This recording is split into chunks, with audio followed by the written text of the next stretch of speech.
তাহলে আজকে যারা এই যে মেট্রো রেলে আগুন ধরায় দিলেন, যারা বিটিভি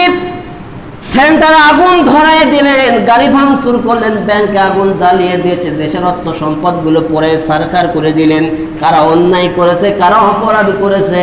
পৃথিবীর কেউ না দেখুক, আল্লাহ পাক দেখেছে কি দেখে নাই? আরো জোরে আমার ভাইরা, আল্লাহ পাক রব্বুল আলামিন যেহেতু দেখেছে, এই দেশের সম্পদ মানে জনগণের সম্পদ, দেশের সম্পদ মানে কারোর বাপদাদার সম্পদ না, এ দেশ কোনো কারোর বাপদাদার একার দেশ না, কথা বলেন ঠিক কিনা? সুতরাং যারা দেশের সম্পদ ধ্বংস করে, একজন অন্যায় করে নিরপরাধ মানুষের উপরে অত্যাচার জুলুম করলেন, নিরপরাধ মানুষকে দোষী সাব্যস্ত করলেন, নিরপরাধ মানুষকে ফাঁসায় দিলেন, পৃথিবীর ময়দানে যদিও বিচার না হয়, কিয়ামতের মাঠে বিচার হবে কি হবে না?